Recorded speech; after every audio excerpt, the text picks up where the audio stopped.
bằng tiếng Anh. Good evening, everyone. Thank you for joining us today. My name is Isa Le, and I'm the Executive Director of the Vietnamese American Arts and Letters Association, VALA. And I'd like to welcome you to the 5th edition of Viet Book Fest, presented by the Vietnamese American Arts and Letters Association. For over 30 years, VALA has built a community through the arts, connecting people through books, films, and storytelling. Founded in 1991 by a group of artists and journalists, we are a non-profit art organization. And what we do is we produce Viet Film Fest, the annual Viet Film Fest, Viet Book Fest, multi-art exhibitions, and free youth workshops like Youth in Motion, the Making Workshop. These programs reflect our commitment to nurturing creativity, preserving cultural identity, and building cross-cultural understanding through the arts. If you believe in the power of art, culture, and community, we invite you to stop by the VALA's information table and consider making a donation. Your support helps us keep events like Viet Book Fest free and accessible to all while nurturing the next generation of storytellers and artists. Together, let's continue to make art create community. A huge thank you to all our sponsors, Ruth and Dr. Bảo Nguyễn, Thái Việt Văn, Council Member of the City of Santa Ana, Little Saigon TV, Redwood Fish Sauce, UCI Vietnamese American Alumni Chapter, Vũ Đưa Math at YouTube, Viet Bookstore, the Phạm Hessabi Family, Liberal FM, Christian Burton for refreshments, venue sponsor Bowers Museum. Special thanks to OCTA for its partnership and A4 Arts Fund for making Viet Book Fest 2026 possible. Lastly, thank you for our volunteers. Thank you to our volunteers from VASA, LQ Bridges, and from the community.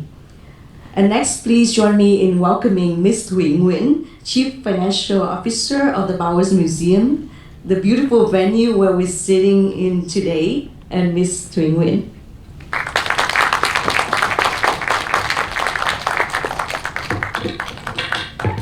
Thank you, chị Isa. Dạ, đây là Thuy Nguyễn, Chief Financial Officer of the Bauer Museum. Em xin đại diện cho Bauer Museum để welcome tất cả các quý khán thính giả của Việt Film Festival đã tới dự. Bauer Museum rất là hân hạnh được host VALA and Vietnamese Film Festival ngày hôm nay. Và đây cũng là năm thứ mấy hả Isa? Năm thứ 5 ở đây rồi. Thành ra cũng hy vọng là mình sẽ tiếp tục trong nhiều năm nữa. Bauer Museum rất là có I think perfect auditorium để host những cái event như vậy, và cũng mong là quý vị nếu có thì giờ thì đi vô coi triển lãm ở đây. Cũng có nhiều cái triển lãm về Asian đó. Dạ. Thôi em xin kính chào và xin welcome tất cả quý khán thính giả. Yeah, because Bowers Museum have been hosting both Viet Film Fest and Viet Book Fest, so chị Thuy keeps saying Viet Film Fest, but we're here all the time. So thank you, chị Thuy. And next, I'd like to please join me in welcoming Dr. Thảo Hà, VALA's board president, our fearless leader. And actually, Thảo is also a writer. Her book is coming in the fall. The title is Love Letters to the Dirty South. So please welcome Dr. Thảo Hà. Thank you, Ji Isa. Very shy about stuff like that, so appreciate you sharing. But I value VALA and Viet Book Fest and Viet Film Fest and all of our programming so much that I volunteered to be the board president and to usher in the kind of work that is necessary to continue the programming, to continue honoring, celebrating, and nurturing, supporting artists of all forms. So I'm deeply honored to have so many talented people here today, and I'm thankful for the audience, you all who are readers and consumers of our histories. I wanted to speak about this 5th edition of Viet Book Fest, 5 gatherings of being in community, of centering Vietnamese voices, and building a literary home where our stories are not translated for others, but are spoken, written, and held for ourselves. And there's something very sacred about that, because storytelling for the Vietnamese community has never been just about art. It has been about survival, remembrance, celebration, and legacy. Our stories have crossed oceans, sometimes carried in suitcases, sometimes carried in silence. And they've lived in places and spaces like the pauses in the sentences of our parents, the recipes that we measure without tablespoons or teaspoons, and in the memories that we inherit, and sometimes we don't fully understand them yet. But for many of us, storytelling is how we piece together what was fragmented in our community. War, displacement, migration, distance, and time. How do we thread together the pieces of our community and ourselves so that we can fully come to heal and to love ourselves?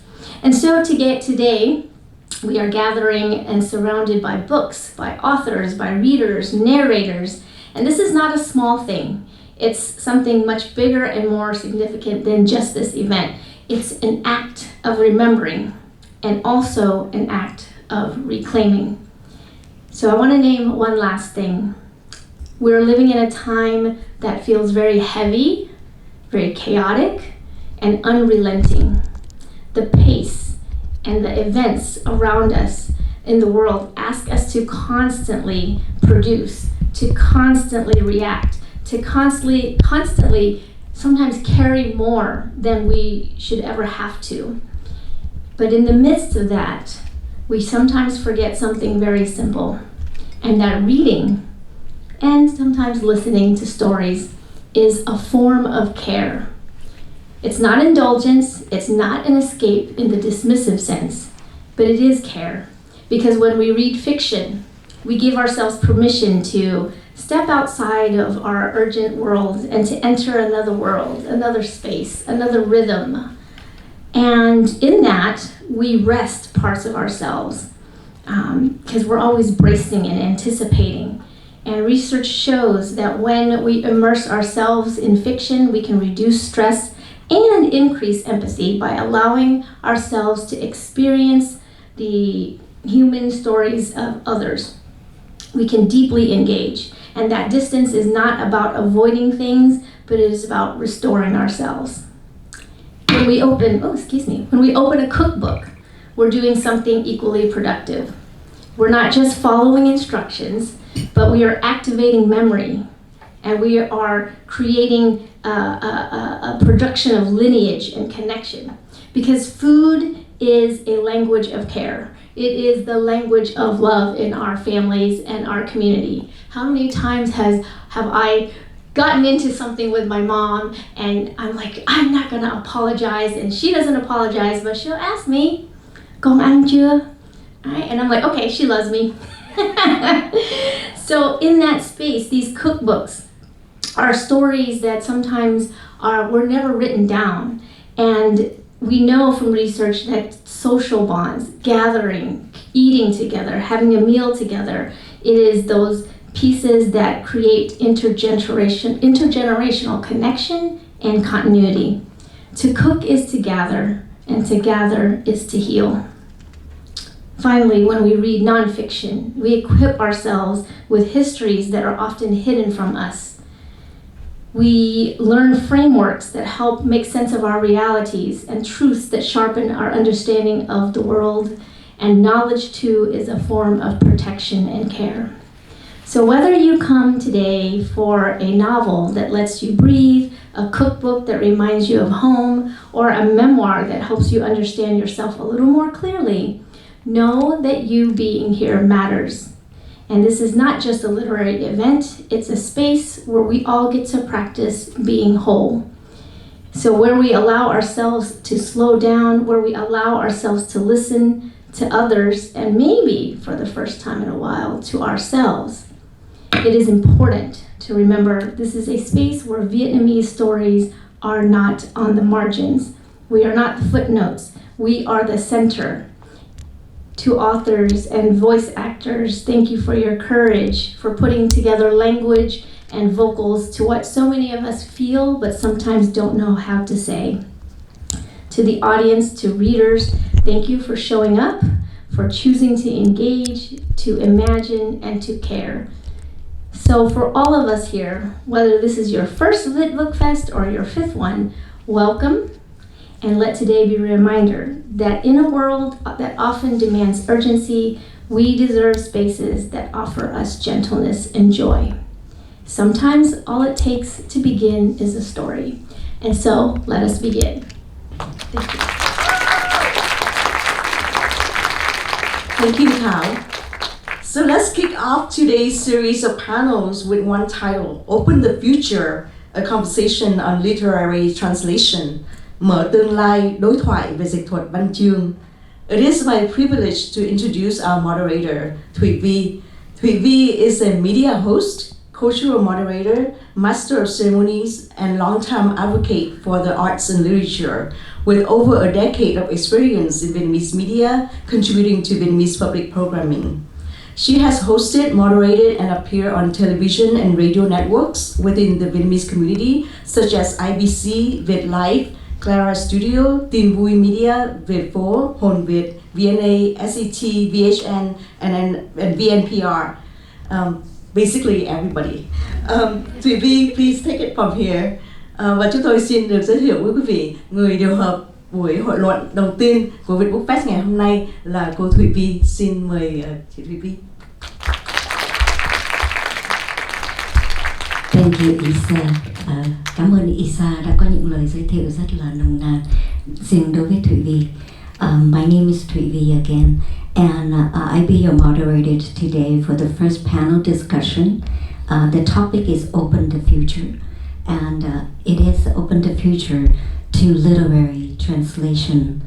I'm not quite sure if you understand that translation is not just a pure conversion of one language to the other, but it's also a bridge that brings us to the deeper understanding of culture, identity.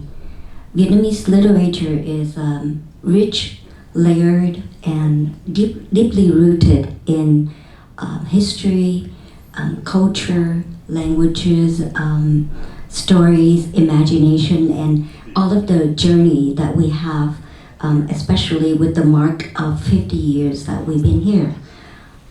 So translation, like Octavia Paz has said, that translation in every word is already by itself and is a message to transport.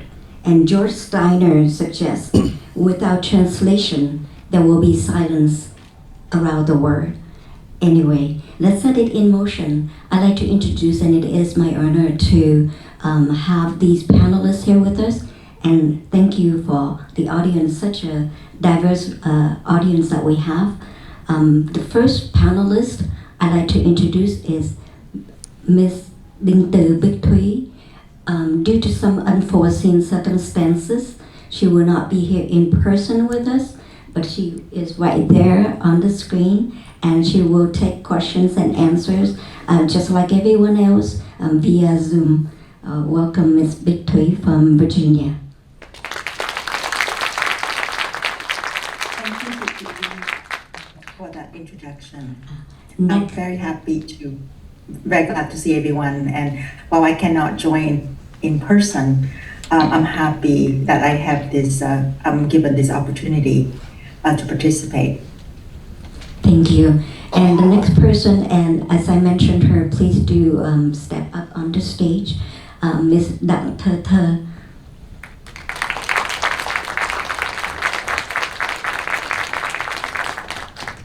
And our next or third panelist is Mr. Professor Trần Chấn Trí.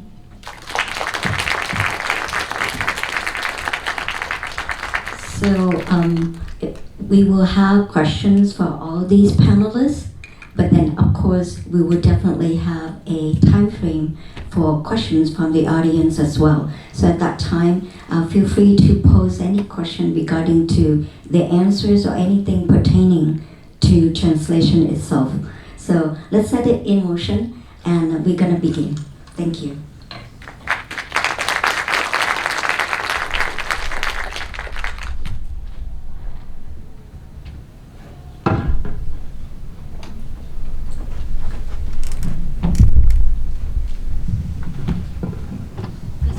I'd like to introduce them further by reading them their biographies. If you can bear with me, their biography I already asked to be in bullets and it's going to be short. So,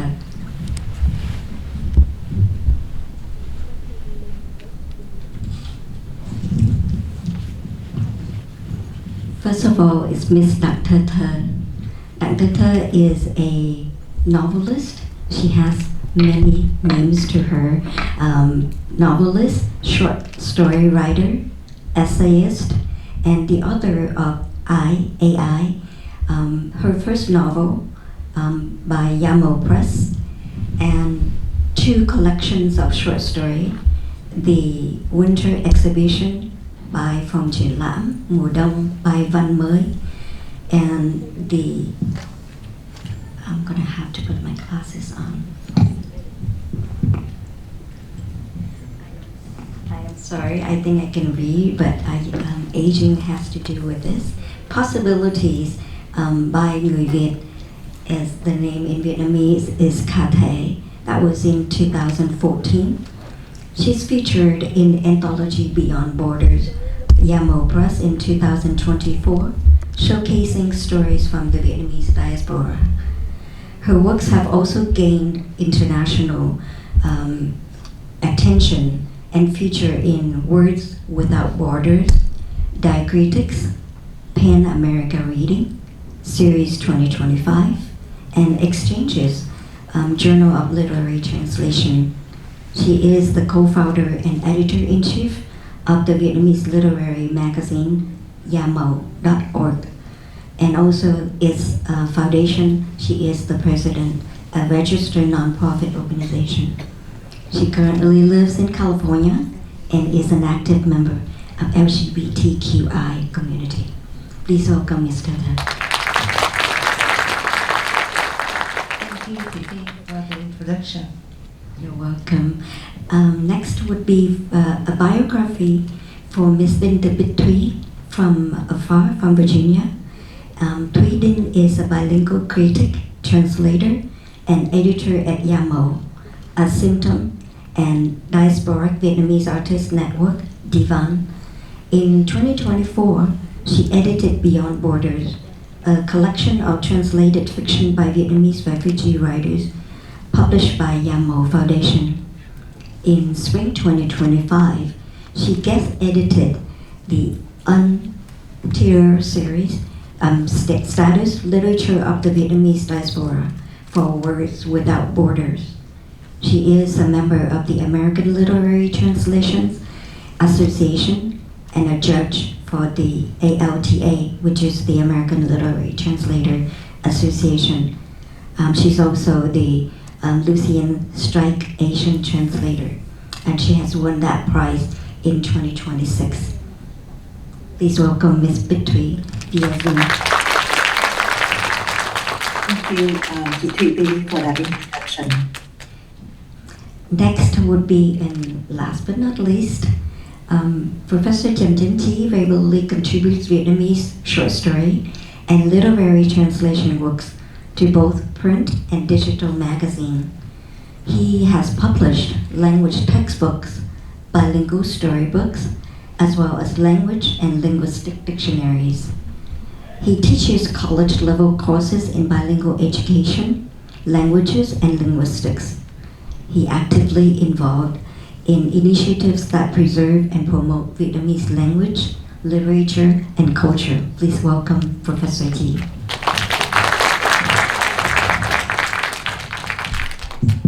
Cảm ơn cô ThuyVy. Thank you very much. You're very welcome. So here's the part. We have questions for each one of them, and we allow time for them to answer, and I will address the person that I will pose the question to. Question number 1 from Ms. Đặng Thơ Thơ. In literature, especially in poetry, where sound, rhythm, and meaning are inseparable, what do you do when they cannot all survive the translation? Thank you, ThuyVy, for the questions. Actually, as a writer, I'm just an amateur in poem translation, but throughout my work as editor-in-chief in Zamo magazine, I know that we cannot always save every literary architecture details of a poem. So the literary devices or the figurative languages may evaporate during the process. The elements such as tonal melody, rhyme, rhythm, or imagery.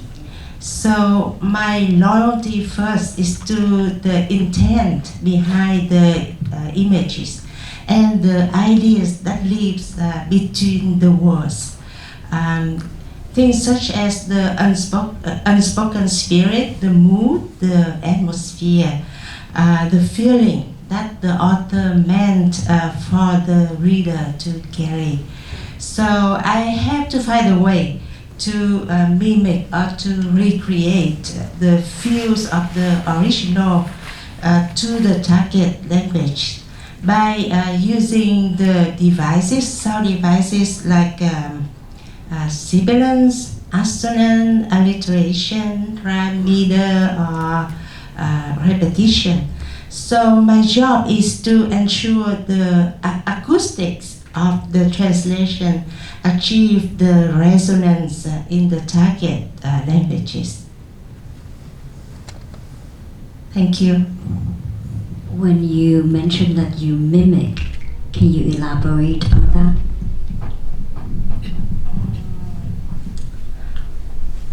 Like in one poem, like Tôi Không Giận by Lê Sông Văn, I don't remember. Can you say speak that one? Mixing tone flesh in poetry, trộn đống thịt rách vào thơ. Mixing tone flesh in poetry. Tôi tự hỏi, I ask myself,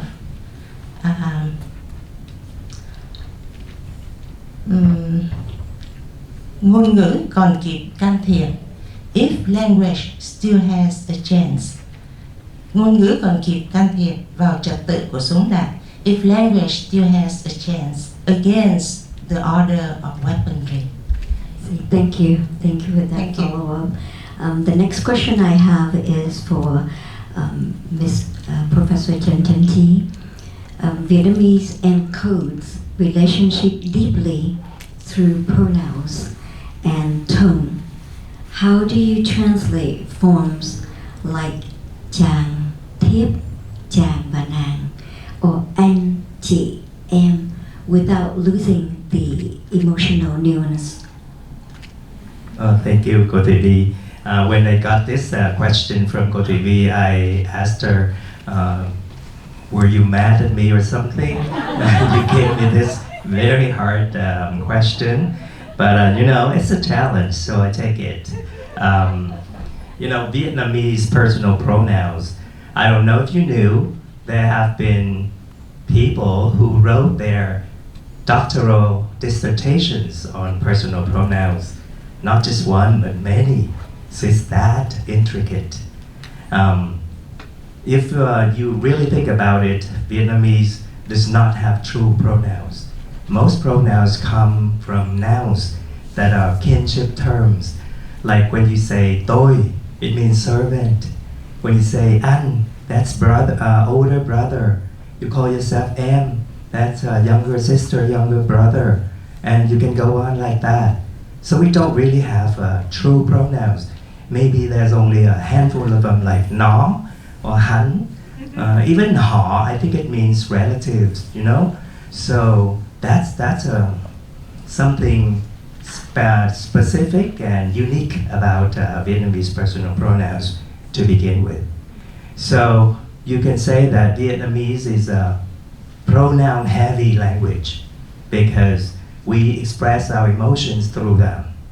As opposed to a language like English, then it can be said that it is a pronoun-light language. You only have you and I, you and me.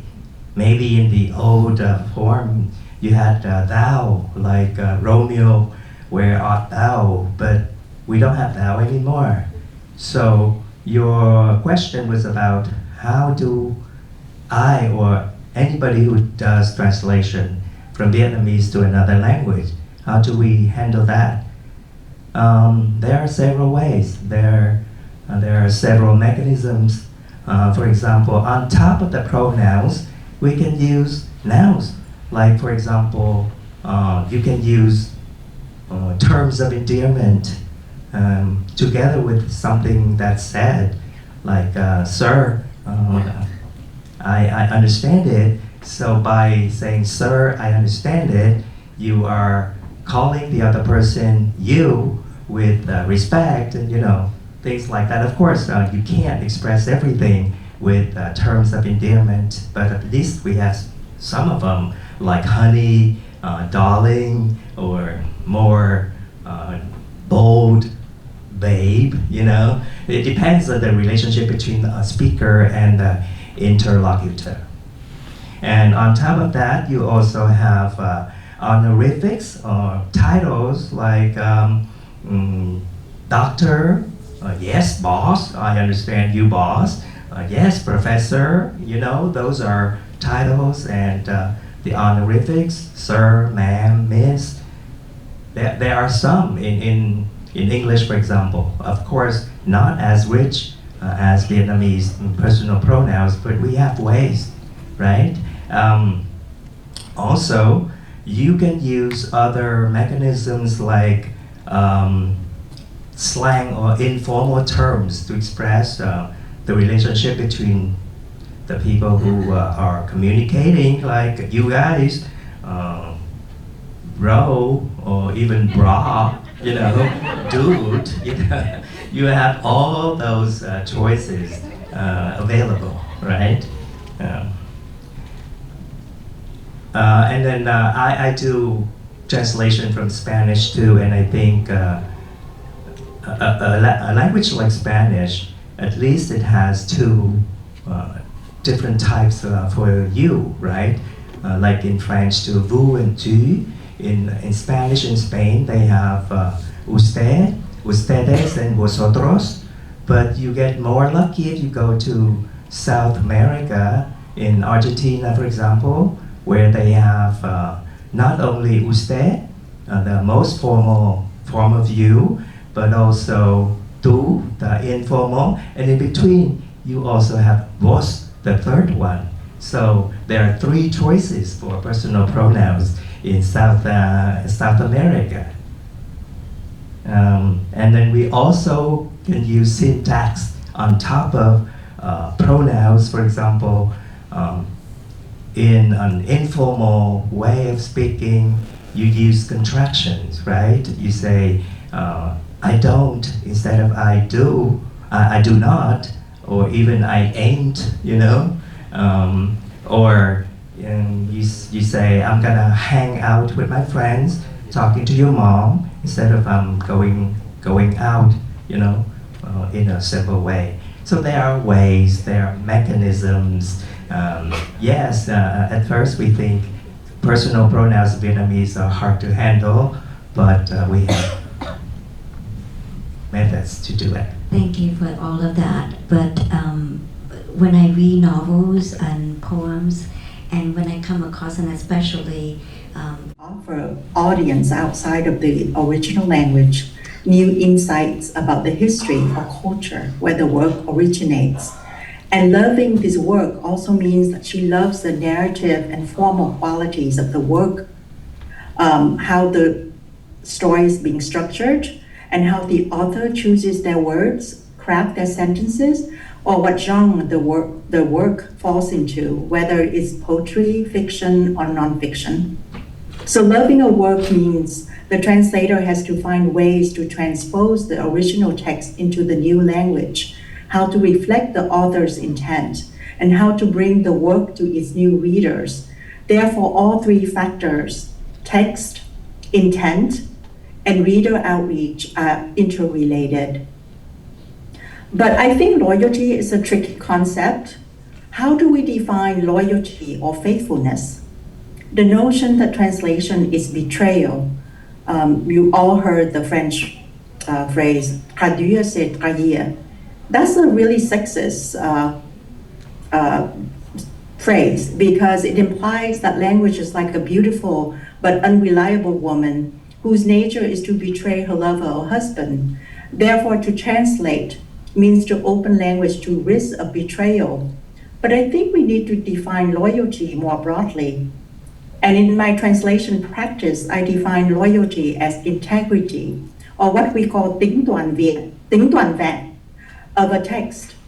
And this refers to the wholeness, completeness, or organic unity of the work. And I think the tính toàn vẹn could also be what you would call the thống nhất, sự thống nhất. And thống nhất here means all parts of the translated text, language, structure, and ideas have to work together perfectly.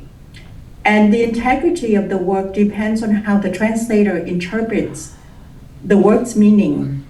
And in translation strives to maintain the consistency or the nhất quán of themes, style of the entire text. And the translator may not be literally faithful to the author's sentence structure or word usage. She may even change the way the work is formatted in the translated version. But if the work taken as a whole captures the author's intention or the text's essence, then she has achieved loyalty. In other words, translation is a creative practice. The translator is not a transcriber, but an artist. So the translated work, while reflects the genetic or skeletal structure of the original work, is also a new work in the targeted language. Translation is reincarnation, là một cái sự đầu thai, and a work's reincarnated form is not a clone of its predecessor, but a new form or a new existence, new destiny. And I can give you an example from the poem Áo lụa Hà Đông, which is the poem that I has recently translated. This is an iconic poem in pre-1975 South Vietnam, but perhaps not as familiar to Vietnamese Americans who grew up or were born in the US. So in my translation, I strive to illustrate why this poem is still relevant in the diaspora. Specifically, while previous translators highlight the poem's literal or romantic aspects, that is an homage to a young woman wearing an áo dài made of pale Hà Đông silk in the hot Saigon sun. My translation interprets the poem as representing the poet's nostalgia for a lost milieu.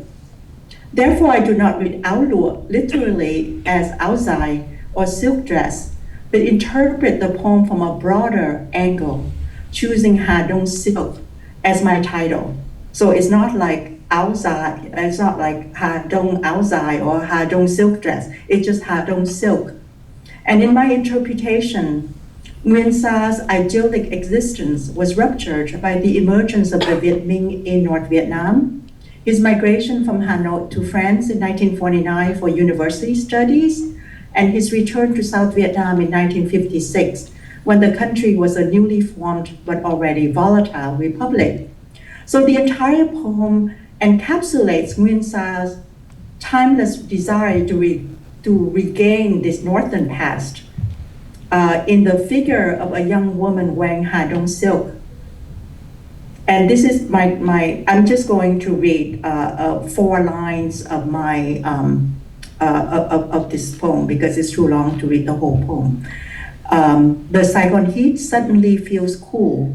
When I see you wearing Ha Dong silk, I've longed for my mist of Ha Dong silk, my poetry, a lissom hope of white.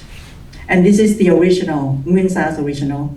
Nắng Sài Gòn anh đi mà chợt mát, bởi vì em mặc áo lụa Hà Đông. Anh vẫn yêu màu áo ấy vô cùng, bài thơ anh vẫn còn nguyên lụa trắng. By expanding the poem's romantic theme to include nostalgia for the past or for a lost culture, my translation strives to bridge the temporal gap between 1950 South Vietnam and the diaspora. So while someone might say that in my translated version, the line, I've longed for my mist of Hà Đông silk, is not faithful to Nguyên Sa's anh vẫn yêu màu áo ấy vô cùng. This notion of fidelity in translation depends on the translator's approach. If the goal is to establish relevance between the sadness or nostalgia felt by a South Vietnamese poet and that of a reader growing up in the diaspora and feeling culturally unmoored, then arguably my translation has displayed fidelity via a broad, holistic reading of the poem that takes into consideration Nguyên Sa's text, the historical background in which his poem was written, as well as the cultural context in which the poem is perceived in English. So this example is just to show, my practice, how I try to incorporate this idea of authenticity, with the author's intent and with how I can reach the new readers. So I hope it's clear, and I hope it is helpful. Thank you. Thank you for the answer, and also to indirectly introduce the poem Áo lụa Hà Đông by Nguyên Sa. I'm going to go ahead and proceed with the questions for the group, and we have 2. And by saying questions for the group, meaning this question will be for all 3 of them, so I will address each to have their own answer for the same question. The first question for the group is, how do you shape your translation? And again, OH has to have my classes. How do you shape your translation choices, balance authenticity with readability for international audiences who may not share Vietnamese historical, cultural, political background like war, diaspora, and colonialism? Làm sao mà các anh chị có một sự quyết định chọn lựa để cân bằng sự chính thực của tác giả của câu chuyện hoặc là bài văn với khán giả, với độc giả mà có những ngôn ngữ khác không phải là ngôn ngữ tiếng Việt, vì chúng ta có rất là nhiều chiều dày của lịch sử, văn hóa, ngôn ngữ và tất cả những thứ gì khác liên quan. So the first person, I will go ahead and have Đặng Thơ Thơ answer this question. How do you shape your translation choices, balance the authenticity with readability for international readers? Thank you, ThuyVy. When it comes to translating literature, there's no single rigid rule. So for me, the only survival strategy is flexibility, because each poem or story is different. So I need to figure out what works best for each one. So in order to clarify, one option is to add the translator's note or footnote to the translation. And for me, to be loyal to the original doesn't mean like to be accurate, doesn't mean like literal or verbatim. So we have to adapt to the new languages by constant rearranging, adjusting, or transposing. So we may have to move a metaphor from the beginning of the sentence, from the beginning of the paragraph to the end, we may have to rephrase or change the part of speech. Instead of now we use verb of the same etymology. We play around the semantic and find a way to fit in the structure, the syntax of the target language. So I like to think of translation as a process of moving furniture from an old home to a new one. So the old home is the source language, filled with its own history, light, shadow, and its beautiful architecture. And the new home is the target language, with its confined foreplane, grammar, and linguistic convention. So we cannot simply drop the furniture in and expect it to fit. So the grammar and linguistic convention of the new language are likely walls and ceiling. And we have to make sure that every details will be woven into a larger landscape of the story translated. And every element find its natural place, connected not just to one another, but to the entirety of the whole. So the thing is to create the synergy where all those parts connected and create the impression that the writer wants the reader to carry in the new language. Thank you for that. The same question will go to Professor Chen Ji. How do you shape your translation choices? Is it balance authenticity with readability for international readers? Thank you, ThuyVy. One of the key words you mentioned in your question is balancing, right? And I think, yeah, indeed it is. A translator is doing a balancing act between two things, between the author and the translator themselves, between the two languages, between two cultures, even between two styles. And it's not easy. People mention two ways of doing a translation.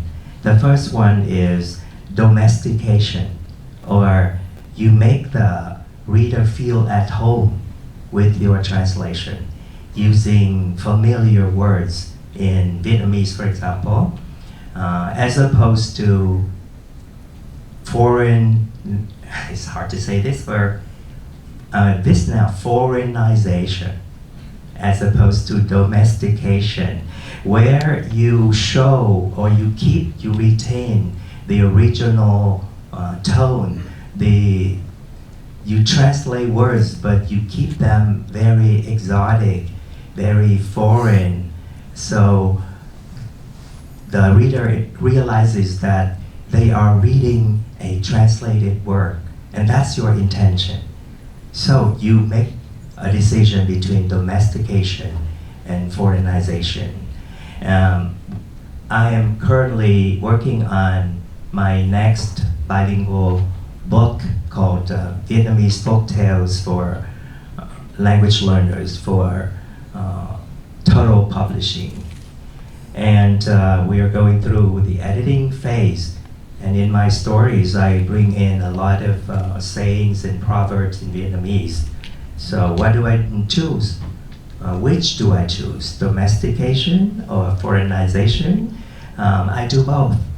For example, I have a chance to look at our proverbs and sayings, and I realize sometimes they don't make sense. For example, một cây làm chẳng nên non. Why isn't it một cây làm chẳng nên rừng, right? Yeah, many trees would form a forest.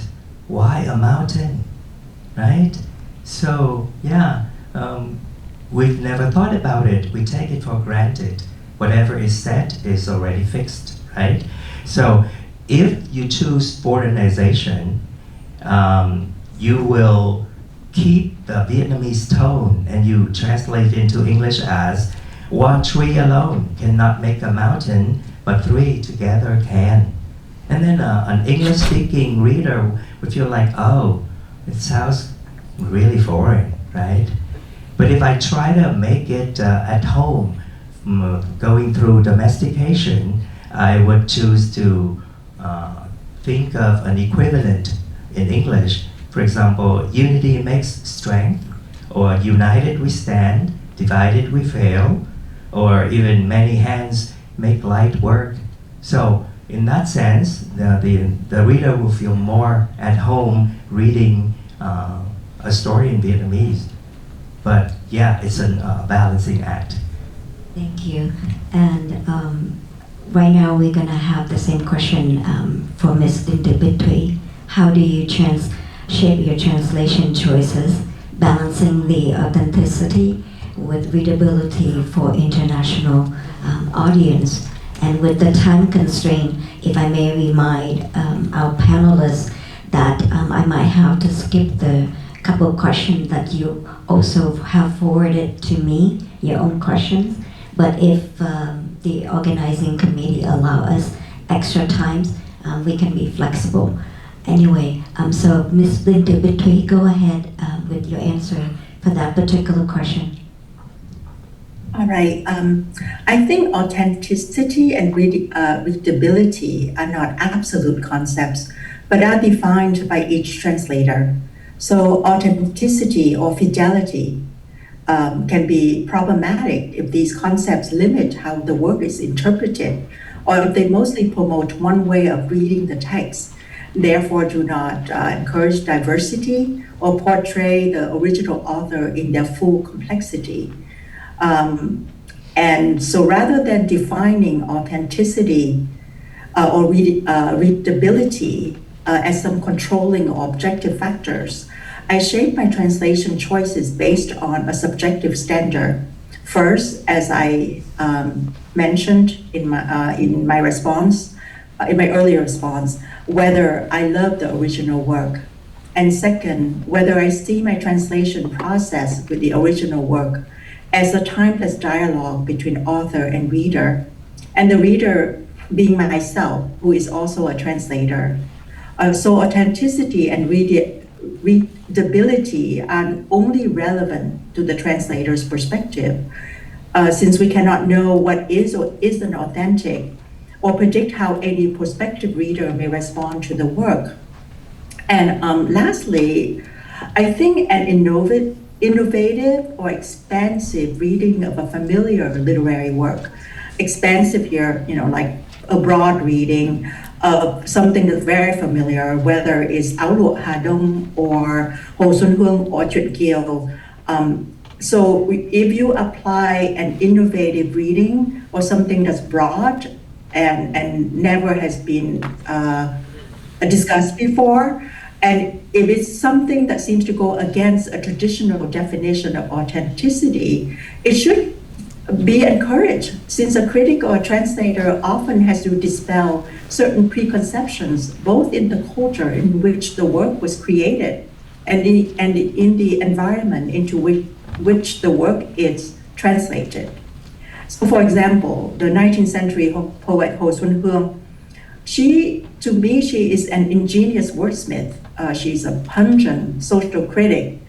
She's not afraid of making fun of the clergy or the sexist attitudes, or the patriarchy. She was also a contemporary of Nguyễn Du. And in a lot of the interpretations of her work that I have come across, she is both objectified by male Vietnamese critics due to the sexual double entendre in her poetry. And this objectification carries over into the Anglo context. If you ever see the cover of Spring Essence is the literal translation of her name, Xuân Hương, is a collection of her poetry translated by John Balaban. It shows this headless, naked, and presumably Asian female torso hoisting like this iron gong. And to keep translating Hồ Xuân Hương that way is to perpetuate this objectification, just seeing her as a poet who likes to say risque things. I think she is a lot more than that. and to translate her responsibly and to capture this authenticity in her work or the readability, that has to be redefined by the translator. And so to translate her responsibly is to redefine her and make her, redefine and try to recapture her so that readers can see her in a new light. So I don't want to run, because I know our time's limited, but just to cite an example, I would like to read my English translation of her, of one of the poems. It's a short poem, and this is The Drum Gorge, or I think this is, I'm sorry, this is the one about Đèo Trống, but I cannot see the, I'm trying to find the Vietnamese original of that. I'm going to read the English first. So The Drum Gorge, mountain walls flanking a narrow stream. Is this what they call the Drum Gorge? Wind-lashed rocks crackle, cower, creak. Wave-born river rum tumbles its belly song. Inside the cave, one's path winds tight and steep. Out on the bluff, the sky seems a gaping maw. Crossing the gorge, a woman looks back. No man can grasp her drum-shaped pain. So this is the original is from the anthology compiled by Dương Thượng Ngã, and I think it's Đèo Trống. It's actually the poem in Vietnamese, and in that poem, it's, if you take a more sexual interpretation, you can see the description of the Đèo Trống, with the gorge, and then the sort of the creek in between as being very sexually, you can take it that way, but I feel that I see that poem it's about birth, childbirth, and how this childbirth is being experienced by a woman. So, that's why the two lines, the last line, crossing the gorge, a woman looks back. No man can grasp her drum-shaped pain. In the translation, that is probably more clear than in the original, because in the original, you could just take the sexual interpretation just to see it more like pictorial, like this is describe the woman, and you can objectify her that way. But I think that it goes beyond that. It's about how difficult it is for a woman to experience childbirth and have that being understood by anybody else except for, for being a female, so a man would not be able to understand that. So, in the Q&A, if I can find the Vietnamese poem, I will read it, but I guess I don't want to take more time, so we can just move on to the next question. But thank you so much. Thank you.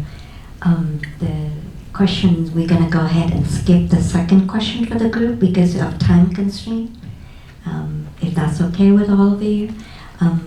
We have questions that these panelists would like to share their thoughts and their concerns in regard to translation.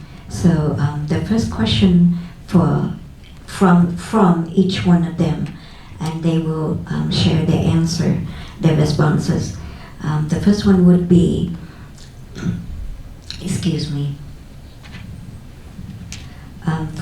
for Professor Kim Tim T.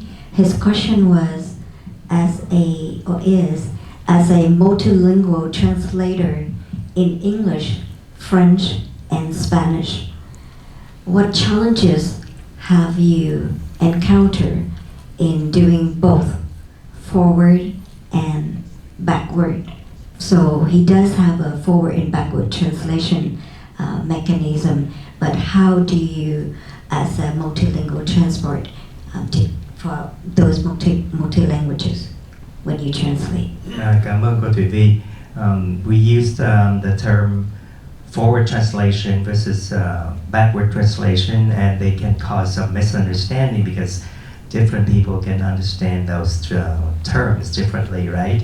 So another way to call that is direct translation, or from a foreign language to your native language, versus inverse translation from your own language to another language. So let's call them direct and inverse, okay? And of course, when you do translation, whether direct or inverse, you are faced with so many challenges. For example, in terms of vocabulary, a word can be uncommon. It can be regional or even slang. So when I was doing the translation of a short story titled El Hijo del Herrero, or the son of a forger, from Cuba. So this is Cuban language. And then I came across a word which is vianda. And then, well, you know, I kind of know French, and I'm like, oh, that's viande. In French, it means meat. So, you know, sometimes it's a blessing that you know another language, but sometimes it's also a curse, right? So I'm like, okay, so vianda means meat. But then I read that translated sentence again, and I saw that, oh no, it's about a poor woman having her meal, so how could she have meat? So I looked it up. I looked up the word again, and it came out that it meant food, not just meat. But that more regionally, in Cuban Spanish, vianda means root vegetables. So, you know, you go from meat to food to root vegetables, and if you're not careful, you will have a disaster in translating just that one sentence. You know, that is just one example for vocabulary. How about idiomatic expressions? Bigger challenge, right? I was doing this translation from French, a short story titled Marie cherche un compagnon, or Mary is finding Mr. Right, and by France Bartel. And in his short story, he has this expression that goes avoir de la bouteille, meaning to have, literally, to have a bottle. And then, oh my God, what does it mean? So I had to look it up, but thank God. You know, nowadays we have Google, we have AI, we have Gemini, so the task is less tedious, right? But then it turns out that avoir de la bouteille means not literally to have some bottle, but to be experienced. So, you know, I am a teacher, I learn so much from teaching. I learn so much more in translating, and it's just enriching. You know, so yeah, those are some of the challenges that I have to face. As a multilingual translator, and he has mentioned English, Spanish, and French. Those are with Latin roots, and it's also being called the Romance language. So I'm gonna just say that soon enough we will see works from Professor T in Italian, Portuguese. Wow, I can say spaghetti. Anyway, thank you very much. The question from Ms. Đặng Thơ Thơ is, today's topic is open future, more or less introducing Vietnamese literary works to other languages, to global languages. And so she has basically that sort of connect or a nod to one of her story. She has a short story that brings family history and personal experiences. So how do you use or incorporate family history and personal experiences that would shape your approach in writing or in storytelling? Thank you, ThuyVy. First, I would like to say that my short story, Opening the Future, is first written in Vietnamese, entitled Life Experience, with the bigger picture of history help me make sense of things. My story, Opening the Future, follows a narrative who used her dreams to help her friend Hương escape the country at the end of the Vietnam War. So when we look back at the Red Exodus of the 1975, we often caught in a massive collective memory narrative. It's a story told in documentaries, headlines, statistics. But if we look closer, there's a whole other different layers of private history that never made it into the public record. So these are the quiet and intimate experience of who did never have a chance to cross to the free world. Like take bà ngoại in the story, for example, she may die of cancer or suicide. So her death can be read as a symbol of the South Vietnam at the end of the war. Her amputated arm is a crucial mechanical device in the story. Even though the arm is gone, like the old country is lost, but it still clings and causes pain. So the ghost arm wants to make sure that the past still remains and be an active, aching participant in the present. So, and then there is Cô Hồng Trang. Her history is even more submerged because it's defined by a choice, the cyanide vial. So in our story, that vial isn't just a symbol of death, but is a way to ensure the future. By holding on to the cyanide vial, the people in my family wanted to take back their control and their power, and they refused to let the new government or the terrifying situation to decide their fate. So when Hồng Trang returns to us in a dream, she is breaking the silence of the dead, and she wants to reclaim her narrative and remind us that her death is not a mere disappearance, but is an ultimate act of writing her own history. And when she chooses to end her own life, it is to protect the soul of the collective. So as both a writer and a translator, I want to give voice to the voiceless. I find myself searching for the memories that's still raw and emotional, even as the fact of history may shift with time. Today, people can travel back and forth to Vietnam with ease, but that modern convenience doesn't erase the past. For me, it only makes the sacrifice of these women even more immediate. So I would like again to thank the Viet Book Fest for using this story's title. It beautifully suggests how we might shape the future of the diasporic literature through the power of translation. As Cô Hồng Trang reminds us in the story, quoted, "The future has no right to dismiss a death from the past. All values may shift, but the cost of human life remains constant," unquote. This is why translation matters so deeply. Through the act of translation, our body of Vietnamese literature is transformed. It ceases to be just a legacy or a relic from the past, but it's given a new strength with new breath in the new languages, with new readership. Thank you. Thank you for leading us to how we come up with the topic for the panel discussion and how translation would be critical to bridge. To me, it's not just a bridge. It also turns, like Thơ Thơ has mentioned, it transforms, it transports, and above all, it connects us.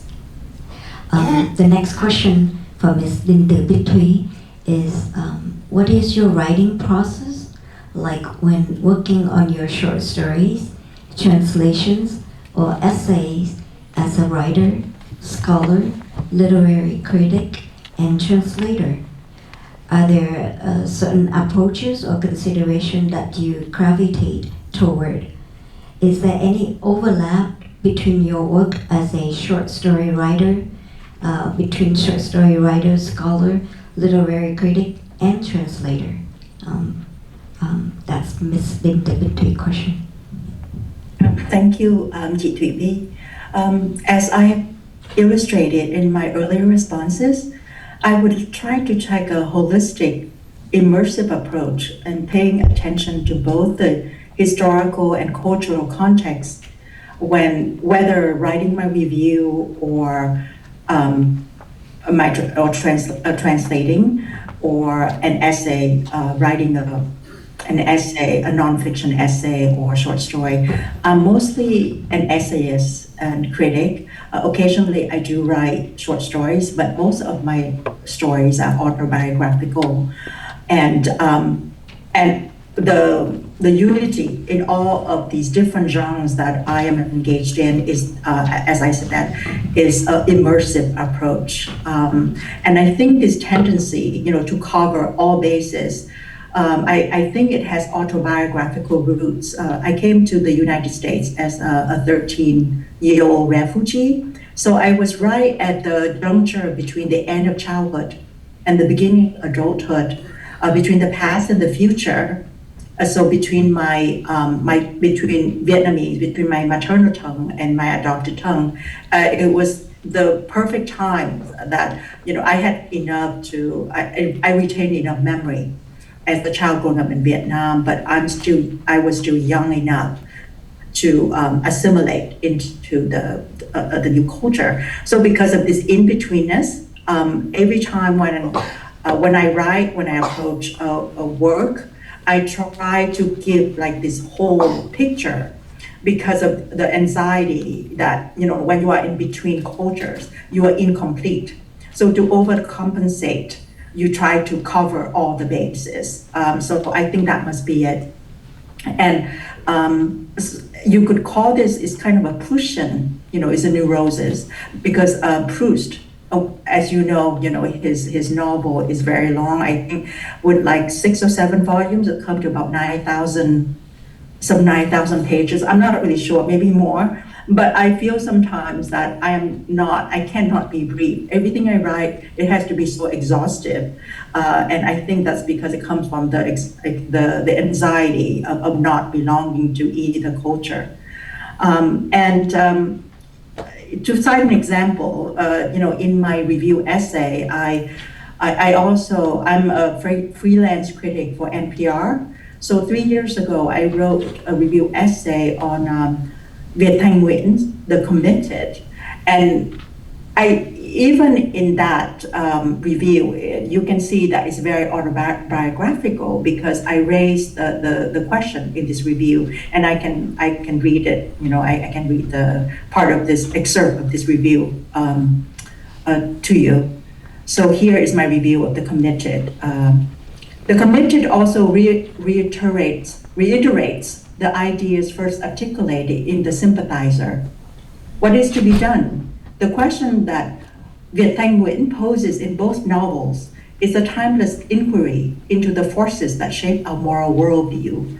And while it's a universal question, its ideological implications prove especially challenging for Vietnamese Americans who came of age after the end of the Vietnam War.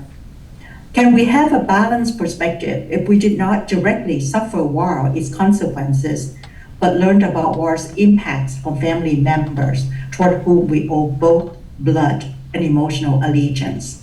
Because I came here when I was 13. So most of the stories that I heard about people suffering from war, and it went all the way back to like the first Indochina War, what happened in the North, all of that I experienced secondhand. So I wasn't someone who directly experienced war or suffering. And when I left in April 1975, I also did not suffer the consequences of the war. Unlike Đặng Thơ Thơ in Tương Lai, Opening the Future, she stayed behind and did not come here until the early 90s. So she also suffered war consequences, but I left right before the end of the collapse of South Vietnam, so I didn't suffer the consequences, nor the the war, all the sufferings when war was going on. So you felt that you were in this space where you receive stories secondhand. So there's that anxiety that you need to overcompensate in everything that I do, whether it's nonfiction or review or even short stories, that I need to compensate by being factually accurate, to be immersive, and to know as much as I could about how people, had suffered, experienced these things that I did not. Whether to look into Nguyen Sa's biography, or to try to find out, even like going far back as to Ho Xuân Hương, how she was, as a poet of that time. I tried to capture the historical background of the author that I translate, and understanding the cultural context whenever I approach a work, a text. So that's my approach, to be immersive and to know as much as I could about anything that I approach. Thank you. Thank you for the answer. And right now, let's open the door to question and answers. Question from the audience. Is there any question from the audience? Please. What do you guys do when there's a lexical gap, like Yale or Yai? There's not really. My question is, what happens when you come across something like a lexical gap? So, like Yale and Yai or something like that. How do you make sure it's like short and sweet rather than like extending the definition out like crazy? And your question, any one of the panelists would be okay with you, or aiming at? I'm sorry, I didn't catch the full question. Could someone restate it for me, please? The question was, what happens when you are encountering a lexical gap to ensure that the translation is either brief or long, depending on the situation the text is in? Okay, could you define what is a lexical gap? Is there an example? Yale and Yai.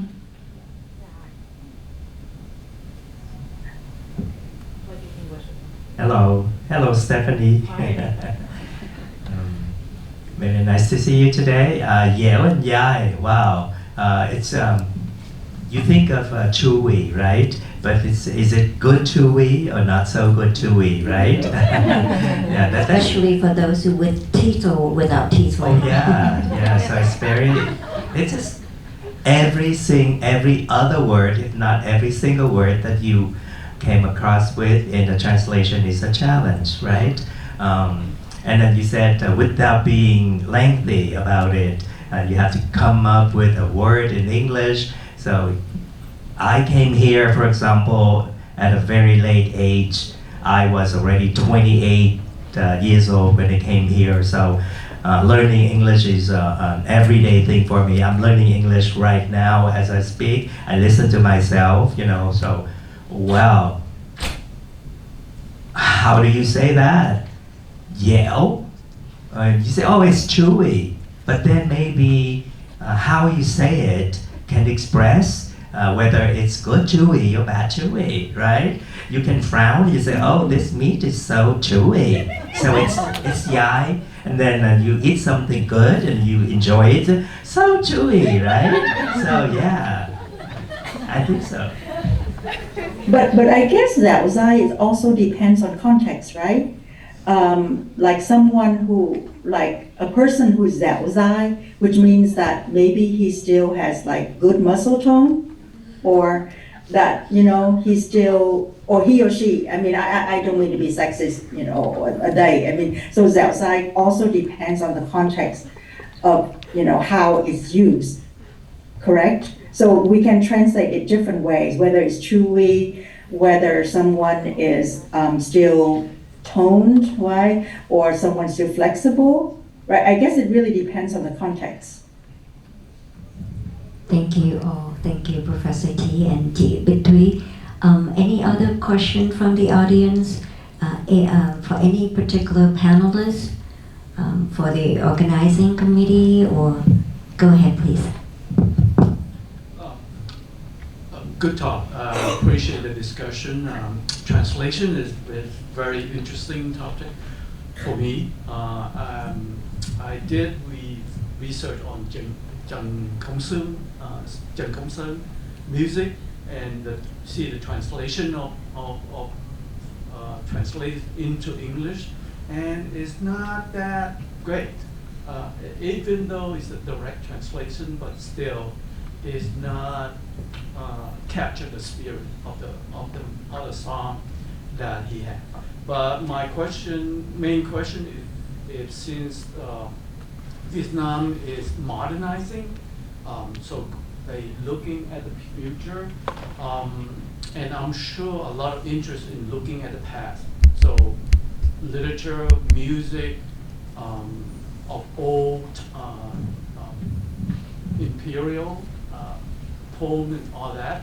I'm sure there's a lot of experts look into that and try to translate that in international language, whether it's English, Spanish, French, and so forth. Do you see yourself open to cooperation with experts in Vietnam to carrying that task out? I'm gonna delegate this question to Ms. Đặng Thơ Thơ.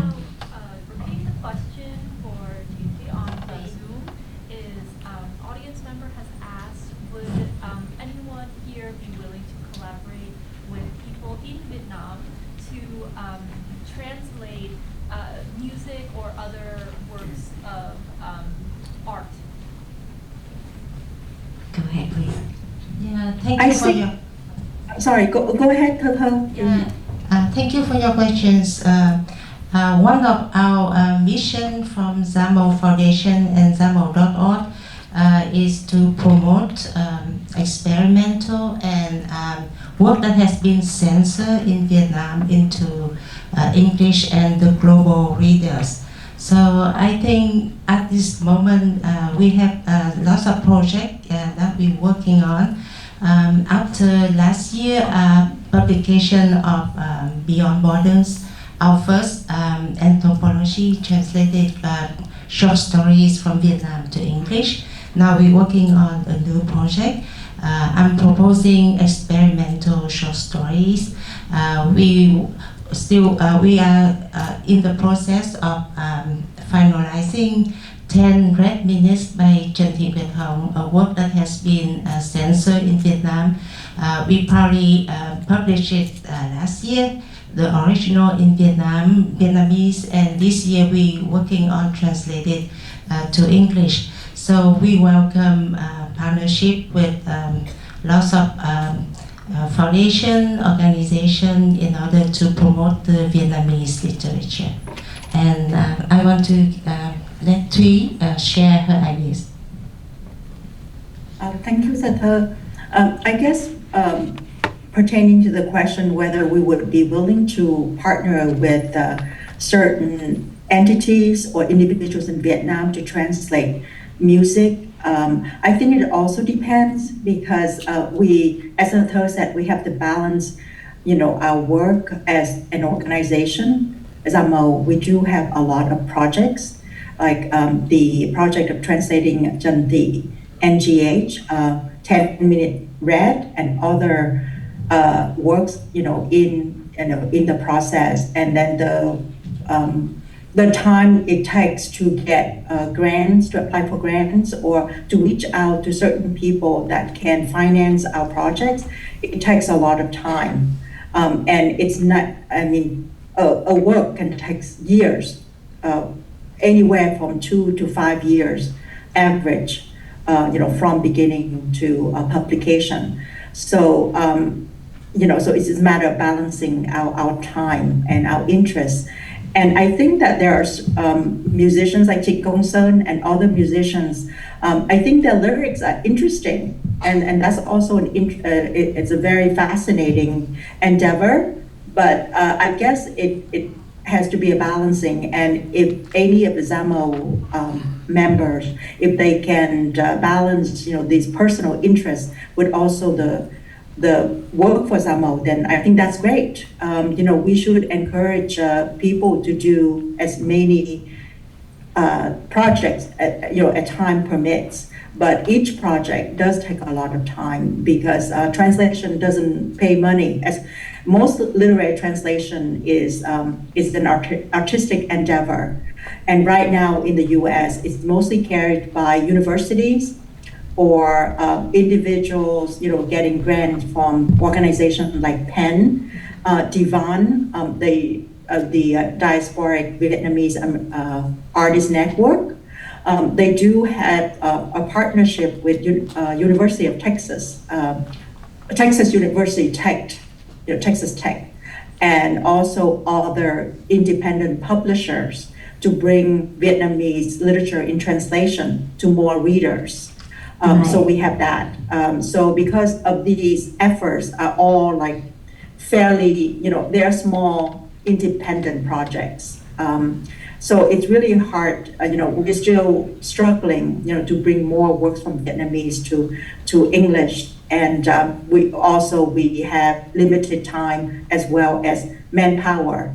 So it's an ongoing struggle. But we remain open, to all types of projects. And again, it's also based on love, how much we take on and whether we love what we wish to do. So. And I would thank you. Thank you. Because of time constraint, at this point, before we, I would have to skip a couple more questions and their closing thoughts. Thank you very much for all the panelists being here with the panel discussion with Viet Book Fest today. Thanks to Isa and Vala for inviting us and inviting me to be a part of this wonderful. As you all know, through this conversation, we realize that translation is no longer, like I said earlier, just a pure symbol converting from words to text, but it's also about the soul of the author. It's the pulse of the people who write, the writers, and it's also not just endless flow of words from one language to the other. It connects us all, and it's the translation that is no longer the barrier of languages, but it brings us to the other word that we haven't had a chance to travel. And thank you for being here with us. Hopefully we will have this conversation again. You can see these panelists, except Ms. Đinh Từ Bích Thuý, at the Yamo table out there, and you can see their books as well. And thank you again for being here.